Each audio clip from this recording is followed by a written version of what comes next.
सर्व मंगल मांगल्ये शिवे सर्वार्थ साधिके शरणे त्र्यंबके गौरी नारायणी नमोस्तुते। मैं कमल के आसन पर बैठी हुई महिषासुर मर्दिनी माँ भगवती महालक्ष्मी का भजन करती हूँ, जो अपने हाथों में अक्षमाला, फरसा, गदा, बाण, वज्र, पदम, धनुष, कुंडिका, दंड, शक्ति, खड्ग, ढाल, शंख, घंटा, मधुपात्र, शूल, पाश और चक्र धारण करती हैं, तथा जिनके श्री विग्रह की कांति मूंगे के समान लाल है। मासिक दुर्गा अष्टमी का धार्मिक महत्व बहुत अधिक है। इसे विशेष रूप से उन भक्तों द्वारा मनाया जाता है जो प्रति माह माँ दुर्गा की पूजा और व्रत रखते हैं। इस दिन पूजा करने से व्यक्ति के जीवन में सुख, समृद्धि और शांति का वास होता है। ये दिन विशेष रूप से शत्रुओं को पराजित करने, रोगों से मुक्ति और समस्त दुखों से छुटकारा पाने का एकमात्र साधन है। आज के वीडियो में आप श्रवण करेंगे दुर्गा अष्टमी की पौराणिक व्रत कथा। ऋषि कहते हैं, पूर्व काल में देवताओं और असुरों में पूरे 100 वर्षों तक घोर संग्राम हुआ था। उसमें असुरों का स्वामी महिषासुर था और देवताओं का नायक इंद्र। उस युद्ध में देवताओं की सेना महाबली असुरों से परास्त हो गई। संपूर्ण देवताओं को जीतकर महिषासुर इंद्र बन बैठा। तब पराजित देवता प्रजापति ब्रह्मा जी को आगे करके उस स्थान पर गए जहाँ भगवान शंकर और भगवान विष्णु विराजमान थे। देवताओं ने महिषासुर के पराक्रम तथा अपनी पराजय का यथावत वृत्तांत उन दोनों देवेश्वरों से विस्तार पूर्वक कह सुनाया और वे बोले, हे भगवान, महिषासुर सूर्य, इंद्र, अग्नि, वायु, चंद्रमा, यम, वरुण तथा अन्य देवताओं के भी अधिकार छीनकर स्वयं ही सबका अधिष्ठाता बना बैठा है। उस दुरात्मा महिष ने समस्त देवताओं को स्वर्ग से निकाल दिया है। अब वे मनुष्यों की भांति पृथ्वी पर विचरते हैं। दैत्यों की ये सारी करतूत हमने आप लोगों से कह सुनाई। अब हम आपकी शरण में आए हैं, उसके वध का कोई उपाय सोचिए। इस प्रकार देवताओं के वचन सुनकर भगवान विष्णु और भगवान शिव ने दैत्यों पर बड़ा क्रोध किया। उनकी बोहें तन गई और मुंह टेढ़ा हो गया। तब अत्यंत कोप में भरे हुए चक्रपाणी श्री विष्णु के मुख से एक महान तेज प्रकट हुआ। इसी प्रकार ब्रह्मा, शंकर तथा इंद्र आदि अन्यान्य देवताओं के शरीर से भी बड़ा भारी तेज निकला। वे सब मिलकर एक हो गया।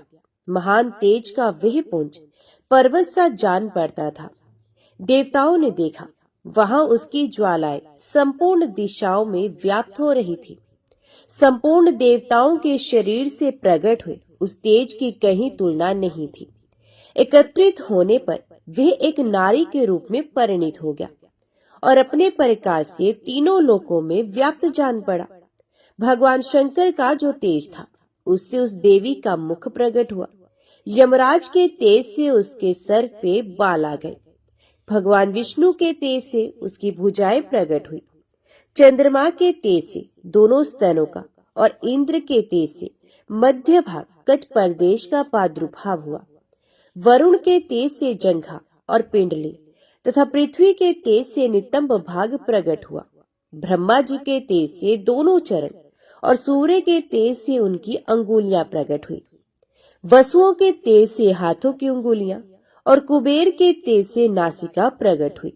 उस देवी के दांत प्रजापति के तेज से और तीनों नेत्र अग्नि के तेज से प्रकट हुए थे। उसकी बोहें संध्या के और कान वायु के तेज से उत्पन्न हुए थे। इसी प्रकार अन्यान्य देवताओं के तेज से उस कल्याणकारी देवी का आविर्भाव हुआ। तदंतर समस्त देवताओं के तेज पुंज से प्रकट हुई देवी को देखकर महिषासुर के सताए हुए देवता बहुत प्रसन्न हुए। पिनाकधारी भगवान शंकर ने अपने शूल से एक शूल निकालकर उन्हें दिया। फिर भगवान विष्णु ने भी अपने चक्र से चक्र उत्पन्न करके माँ भगवती को अर्पण किया। वरुण ने भी शंख भेंट किया। अग्नि ने उन्हें शक्ति दी और वायु ने धनुष तथा बाण से भरे हुए 2 तरकस प्रदान किए। सहस्र नेत्रों वाले देवराज इंद्र ने अपने वज्र से एक वज्र उत्पन्न करके दिया और ऐरावत हाथी से उतारकर एक घंटा भी प्रदान किया। यमराज ने काल दंड से दंड, वरुण ने पाश, प्रजापति ने स्वटिक्ष की माला तथा ब्रह्मा जी ने कमंडलू भेंट किया। सूर्य ने देवी के समस्त रोमकूपों में अपनी किरणों का तेज भर दिया। काल ने उन्हें चमकती हुई ढाल और तलवार दी। क्षीर समुद्र ने उज्जवल हार तथा कभी जीर्ण न होने वाले 2 दिव्य वस्त्र भेंट किए। साथ ही उन्होंने दिव्य चूड़ामणि, 2 कुंडल, कड़े, उज्जवल अर्धचंद्र, सब बाहुओं के लिए केयूर, दोनों चरणों के लिए निर्मल नुपुर, गले की सुंदर हंसली और सब अंगुलियों में पहनने के लिए रत्नों की बनी अंगूठियां दी। विश्वकर्मा ने उन्हें अत्यंत निर्मल फरसा भेंट किया। साथ ही अनेक प्रकार के अस्त्र और अभेद्य कवच दिए। इनके सिवा मस्तक और वक्ष स्थल पर धारण करने के लिए कभी न कुम्हलाने वाले कमलों की मालाएं दी। जल्दी ने उन्हें सुंदर कमल का फूल भेंट किया। हिमालय ने सवारी के लिए सिंह तथा भांति भांति के रत्न समर्पित किए। धन अध्यक्ष कुबेर ने मधु से भरा पान पात्र दिया तथा संपूर्ण नागों के राजा शेष ने, जो इस पृथ्वी को धारण करते हैं, उन्हें बहुमूल्य मणियों से विभूषित नागहार भेंट किया।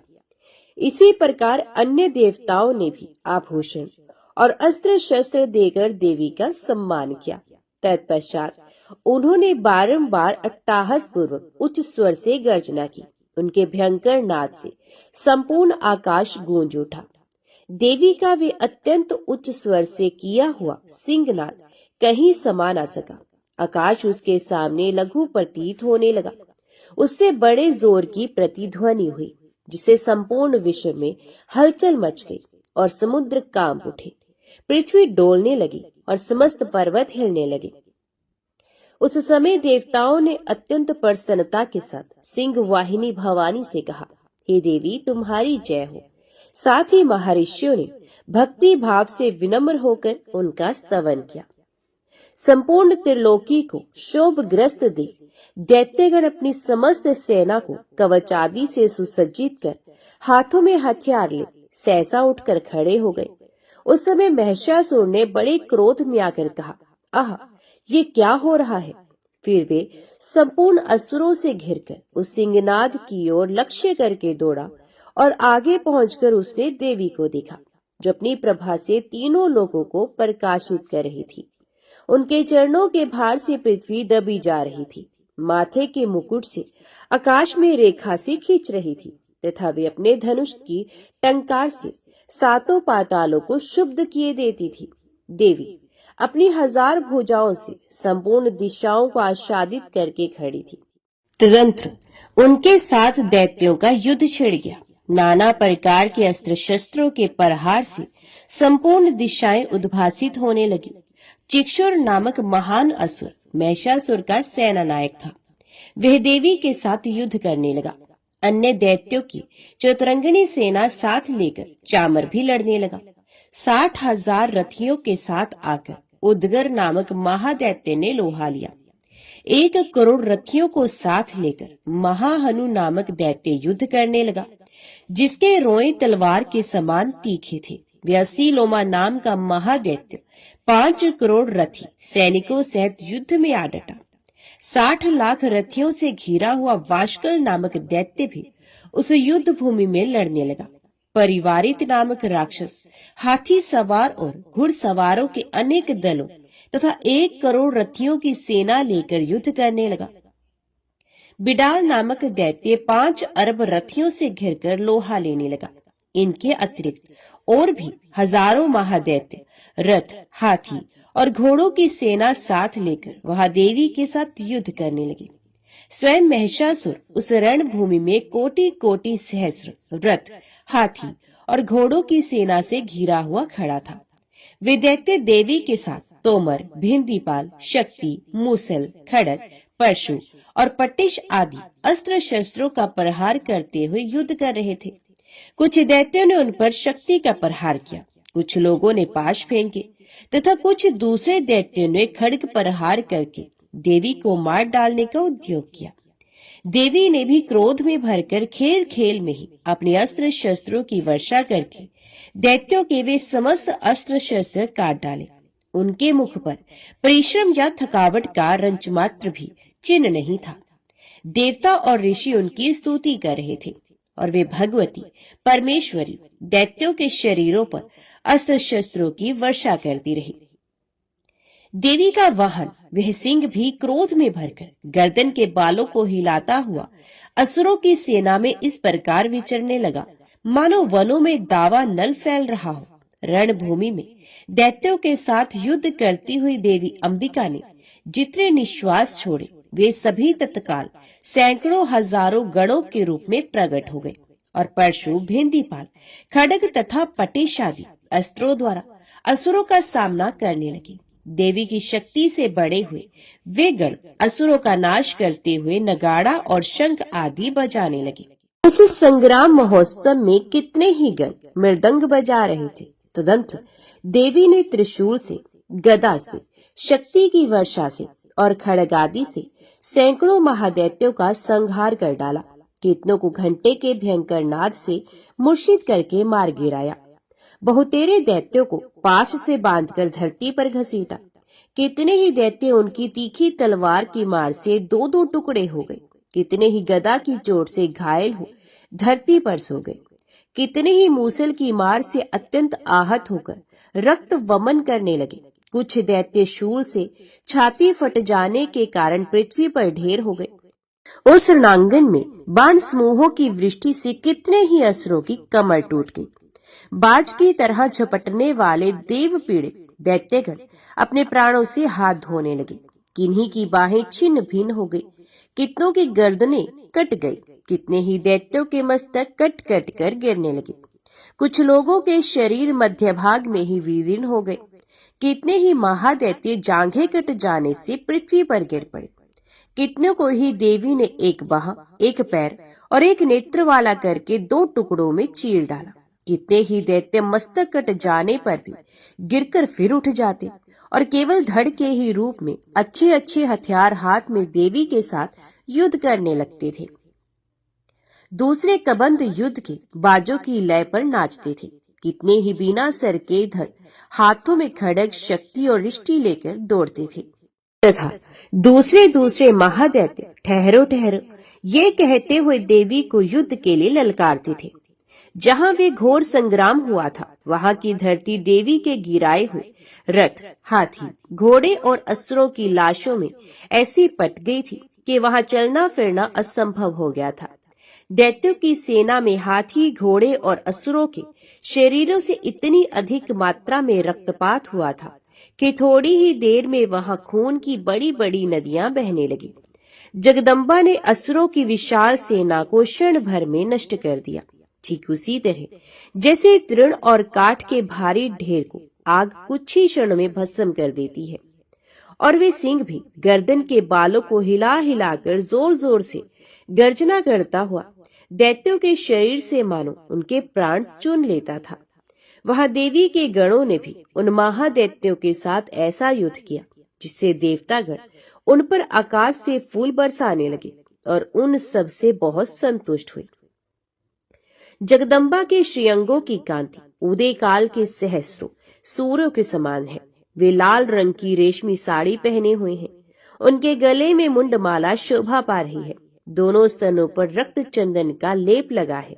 वे अपने कर कमलों में जप मालिका, विद्या, अभय तथा वर मुद्राएं धारण करती हैं। 3 नेत्रों से सुशोभित मुखार विंद की बड़ी शोभा हो रही है। उनके मस्तक पर चंद्रमा के साथ ही रत्न में मुकुट बंधा है तथा वे कमल के आसन पर विराजमान है। ऐसी देवी को मैं भक्ति पूर्वक प्रणाम करता हूँ। दैत्यों की सेना को इस प्रकार तहस नहस होते देख महादैत्य सेनापति चिक्षुर क्रोध में भरकर अंबिका देवी से युद्ध करने को आगे बढ़ा। वे असुर रणभूमि में देवी के ऊपर इस प्रकार बाणों की वर्षा करने लगा जैसे बादल मेरू गिरी के शिखर पर पानी की धार बरसा रहा हो। तब देवी ने अपने बाणों से उसके बाण समूह को अनायास ही काटकर उसके घोड़ों और साथी को भी मार डाला। साथ ही उसके धनुष तथा अत्यंत ऊंची ध्वजा भी तत्काल काट गिराया। धनुष कट जाने पर उसके अंगों को अपने बाणों से बेंध डाला।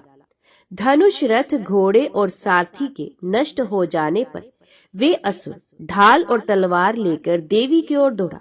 उसने तीखी धार वाली तलवार से सिंह के मस्तक पर चोट करके देवी की भी बाईं भुजा में बड़े वेग से प्रहार किया। देवी की बाह पर पहुंचते ही वे तलवार टूट गई। फिर तो क्रोध से लाल आंखें करके उस राक्षस ने शूल हाथ में लिया और उसे उस महादैत्य ने भगवती भद्रकाली के ऊपर चलाया। वह शूल आकाश से गिरते हुए सूर्य मंडल की भांति अपने तेज से प्रज्वलित हो उठा। उस शूल को अपनी ओर आते देख देवी ने भी शूल का ही प्रहार किया। उससे राक्षस के शूल के सैकड़ों टुकड़े हो गए। साथ ही महादैत्य चिक्षुर की भी धज्जियां उड़ गई। वे प्राणों से हाथ धो बैठा। महिषासुर के सेनापति उस महाप्रकर्मी चिक्षुर के मारे जाने पर देवताओं को पीड़ा देने वाला चामर हाथी पर चढ़कर आ गया। उसने भी देवी के ऊपर शक्ति का प्रहार किया, किंतु मां जगदम्बा ने उसे अपनी हुंकार से ही आहत एवं निष्प्रभ करके तत्काल पृथ्वी पर गिरा दिया। शक्ति को टूटकर गिरी हुई देख चामर को बड़ा क्रोध हुआ। अब उसने शूल चलाया, किंतु देवी ने उसे भी अपने बाणों द्वारा काट डाला। इतने में ही देवी का सिंह उछलकर हाथी के मस्तक पर चढ़ बैठा और उस दैत्य के साथ खूब जोर लगाकर बाहुयुद्ध करने लगा। दोनों लड़ते लड़ते हाथी से पृथ्वी पर आ गिरे और अत्यंत क्रोध में भरकर एक दूसरे पर बड़े भयंकर प्रहार करते हुए लड़ने लगे। तदंतर सिंह बड़े जोर से आकाश की ओर उछला और उधर से गिरते समय उसने पंजों की मार से चामर का सर धड़ से अलग कर दिया। इसी प्रकार उदगर भी शीला और वृक्ष आदि की मार खाकर रणभूमि में देवी के हाथ से मारा गया तथा कराल भी दांतों, मुक्कों और थप्पड़ों की चोट से धराशायी हो गया। क्रोध में भरी हुई देवी ने गदा की चोट से उद्धव का चूमर निकाल दिया। बिंधीपाल से वाष्कल को तथा बाणों से ताम्र और अंधक को मौत के घाट उतार दिया। 3 नेत्रों वाली परमेश्वरी ने त्रिशूल से उग्रासे, उग्रवीर तथा महाहनु नामक दैत्य को मार डाला। तलवार की चोट से विडाल के मस्तक को धड़ से अलग कर दिया। दुर्धर और दुर्मुख इन दोनों को भी अपने बाणों से यमलोक भेज दिया। इस प्रकार अपनी सेना का संहार होता देख महिषासुर ने भैंसे का रूप धारण करके देवी के गणों को त्रास देना आरंभ किया। किन्हीं को थुथुन से मारकर, किन्हीं के ऊपर खूरों का प्रहार करके, किन्हीं की पूंछ से चोट पहुंचाकर, कुछ को सींगों से वेदीर्ण करके, कुछ गणों को वेग से, किन्हीं को सिंहनाद से, कुछ को चक्कर देकर और कितनों को निश्वास वायु के झोंके से धराशायी कर दिया। इस प्रकार गणों की सेना को गिराकर वही असुर महादेवी के सिंह को मारने के लिए झपटा। इससे मां जगदम्बा को बड़ा क्रोध हुआ। उधर महाप्रकर्मी महिषासुर भी क्रोध में भरकर धरती को खुरोद से खोदने लगा तथा अपने सींगों से ऊंचे ऊंचे पर्वतों को उठाकर फेंकने और गरजने लगा। उसके वेग से चक्कर देने के कारण पृथ्वी शुद्ध होकर फटने लगी। उसकी पूंछ से टकराकर समुद्र सबोर से धरती को डुबोने लगा। हिलते हुए सींगों के आघात से विदीर्ण होकर बादलों के टुकड़े टुकड़े हो गए। उसके श्वास की प्रचंड वायु के वेग से उड़े हुए सैकड़ों पर्वत आकाश से गिरने लगे। इस प्रकार क्रोध में भरे हुए उस महादैत्य को अपनी ओर आते देख देवी चंडिका ने उसका वध करने के लिए महान क्रोध किया। उन्होंने पाश फेंक कर उस महान असुर को बांध लिया। उस महासंग्राम में बंध जाने पर उसने भैंसे का रूप त्याग दिया और तत्काल सिंह के रूप में वह प्रकट हो गया। उस अवस्था में जगदम्बा ज्यों ही उसका मस्तक काटने को उद्यत हुई, त्यों ही वे खड्गधारी पुरुष के रूप में दिखाई देने लगा। तब देवी ने तुरंत ही बाणों की वर्षा करके ढाल और तलवार के साथ उस पुरुष को भी बींध डाला। इतने में ही वे महान गजराज के रूप में परिणित हो गया तथा अपनी सूंड से देवी के विशाल सिंह को खींचने और गरजने लगा। खींचते समय देवी ने तलवार से उसकी सूंड काट डाली। तब उस महादैत्य ने पुनः भैंसे का रूप धारण कर लिया और पहले की ही भांति चराचर प्राणियों सहित तीनों लोकों को व्याकुल करने लगा। तब क्रोध में भरी हुई जगत माता चंडिका बारंबार उत्तम मधु का पान करने और लाल आंखें करके हंसने लगी।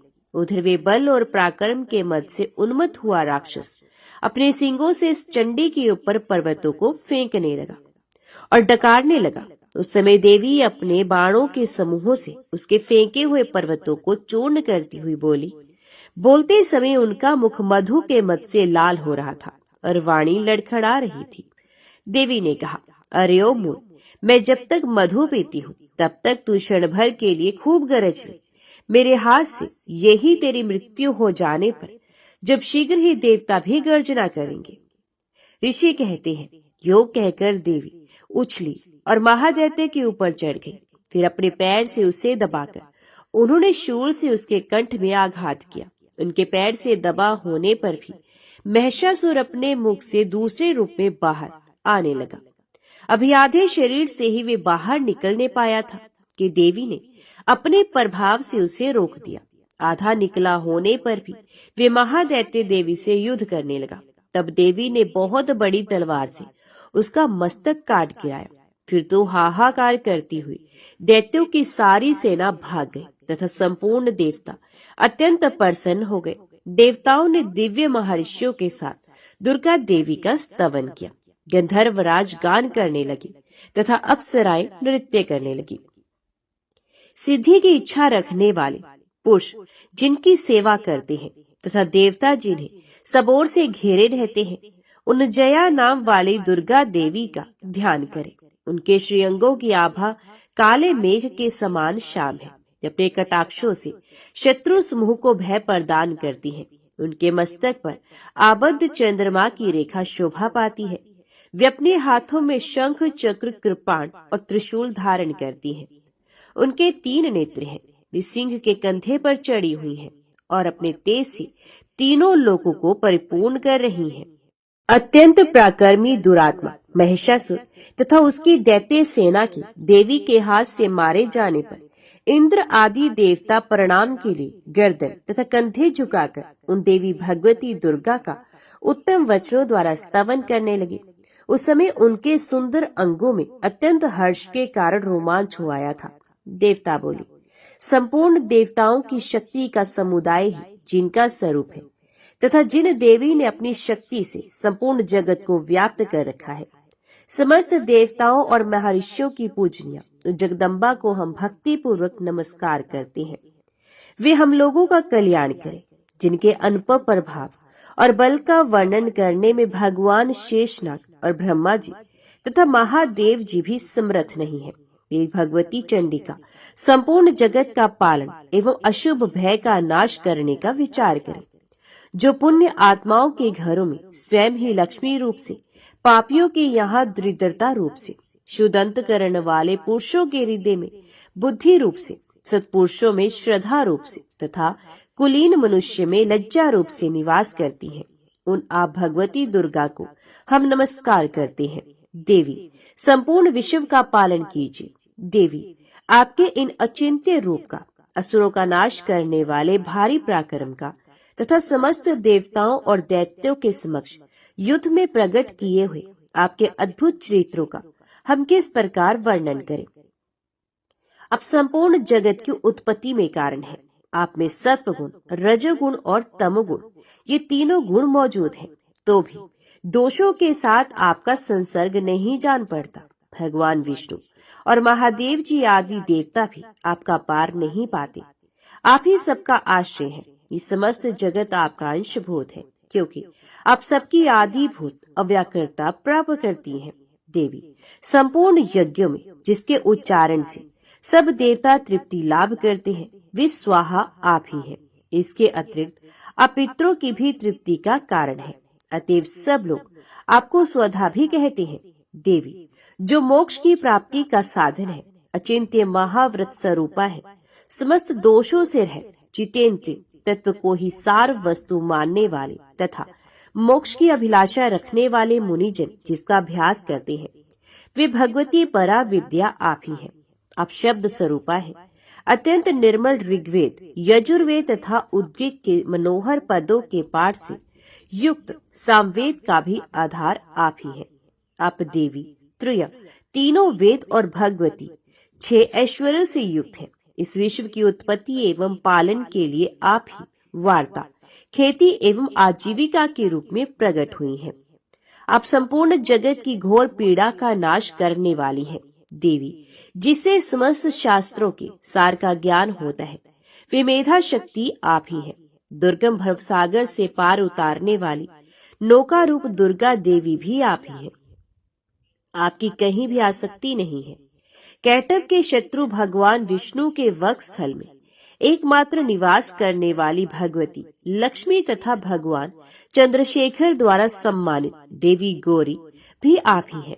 आपका मुख मंद मुस्कान से सुशोभित, निर्मल, पूर्ण चंद्रमा के बिंब का अनुकरण करने वाला और उत्तम स्वर्ण की मनोहर कांति से कमनीय है। तो भी उसे देखकर महिषासुर को क्रोध हुआ और सहसा उसने उस पर प्रहार कर दिया। ये बड़े आश्चर्य की बात है देवी। वही मुख जब क्रोध से युक्त होने पर उदय काल के चंद्रमा की भांति लाल और तनी हुई बोहों के कारण विकराल हो उठा, तब उसे देखकर जो महिषासुर के प्राण तुरंत नहीं निकल गए, वे उससे भी बढ़कर आश्चर्य की बात है। क्योंकि क्रोध में भरे हुए यमराज को देखकर भला कौन जीवित रह सकता है। देवी, आप प्रसन्न हो। परमात्मा स्वरूप आपके प्रसन्न होने पर जगत का भी उदय होता है और क्रोध में भर जाने पर आप तत्काल ही कितने कुलों का सर्वनाश कर डालती हैं। ये बात अभी अनुभव में आई है, क्योंकि महिषासुर की ये विशाल सेना क्षण भर में आपके कोप से नष्ट हो गई है।